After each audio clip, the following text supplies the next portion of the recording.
பாலப்பன்பட்டி ஊராட்சி வளர்ச்சி மற்றும் சாதனை பணிகள் ரூபாய் 6.67 கோடி மதிப்பீட்டு. மக்களின் அடிப்படை தேவைகளான கல்வி, சுகாதாரம், இருப்பிடம் மற்றும் சாலை வசதிகளை மேம்படுத்தி ஊராட்சியை தன்னிறைவு பெற்றதாக மாற்ற பல்வேறு திட்டங்கள் செயல்படுத்தப்பட்டுள்ளன. சாலை மற்றும் போக்குவரத்து வசதிகள் மதிப்பீடு ரூபாய் 4.1 கோடி.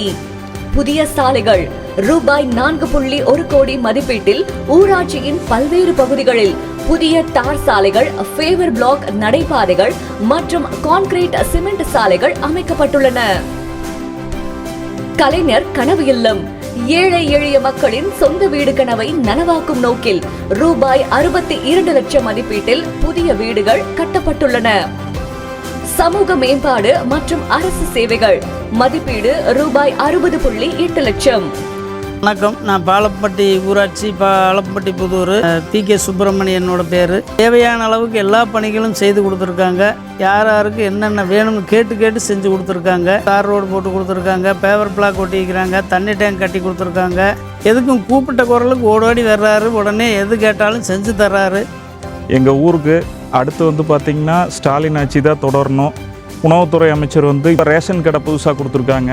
ரேஷன் கார்டு யாருக்கு வேணுமோ உடனடியாக பண்ணி கொடுத்துருக்காங்க. என்ன திட்டம் யாருக்கு கேட்டாலும் ஏழை எளிய மக்கள் எல்லாத்துக்கும் பயன்படுற மாதிரி பண்ணி கொடுத்துட்ருக்காரு. குழந்தைகள் மற்றும் கல்வி ரூபாய் 14.31 லட்சம் மதிப்பீட்டில் புதிய அங்கன்வாடி கட்டிடம் கட்டப்பட்டுள்ளது.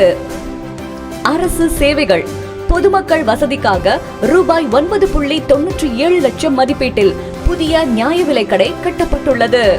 பஞ்சாயத்து ஆபீஸ், டிஓ ஆபீஸ்க்கு முன்னாடி பேவர் பிள்ளை, காளிமுகலுக்கு முன்னாடி சிமெண்ட் ரோடு, குளத்துக்குள்ள ஒரு 10,000 மரக்கன்று வச்சிருக்காங்க. ரெண்டாவது பாலப்பட்டி காலனி வீடு நிறைய கட்டி கொடுத்துருக்குங்க. அங்கே paver block, pipe line, bore. அதே பாலப்பட்டி காலனியில் ஜம்ப் 60,000 லிட்டர் ஜம்புங்க. பாலப்பட்டி புதூர் ஏடி காலனியில் 60 லிட்டர் ஓவர் மேல்நிலை தொட்டி. பாலப்பட்டியில் ஒரு 10,000 லிட்டர் மேல்நிலை தொட்டி. நம்ம அமைச்சரை பொறுத்த வரைக்கும் 1996 30 வருஷம் அவங்க தான் எம்எல்ஏ இருக்காங்க. இனிமேலும் அவங்க தான் தொடரணும். எங்களுக்கு வீடு இல்லாமல் இருந்தது, வீடு கட்டி கொடுத்துருக்கிறாரு. அந்த வீடு கட்டினாலும் எங்களுக்கு நல்ல பயனாக இருக்குது. அவர் தான் முதல்ல வரணும், வந்தால் தான் எங்களுக்கு நல்லது நடக்கு. விவசாயம் மற்றும் சுகாதாரம் விவசாயிகளின் பயன்பாட்டிற்காக ரூபாய் 9.10 லட்சம் மதிப்பீட்டில் கதிரடிக்கும் தளமும் பொது சுகாதாரம் பேண ரூபாய் 8.40 லட்சம் மதிப்பீட்டில் சுகாதார வளாகங்களும் கட்டப்பட்டுள்ளன. திரும்ப அண்ணன் சக்கரபாணி அவர்களே வர வேண்டும் என்று எதிர்பார்க்கிறோம். வாழ்நாள் முழுவதும் ஒட்டஞ்சத்திரம் தொகுதிக்கு அவர் தான் அமைச்சர்.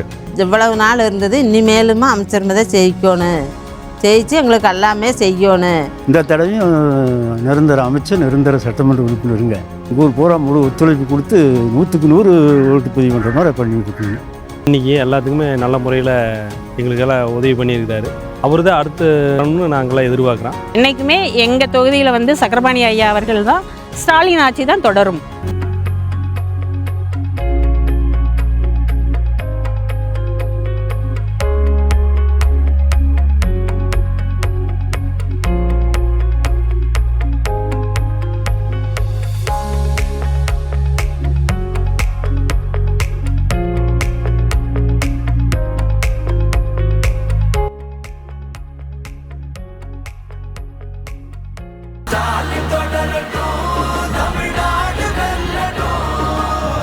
தமிழ்நாடு போராடும், தமிழ்நாடு வெல்லும்.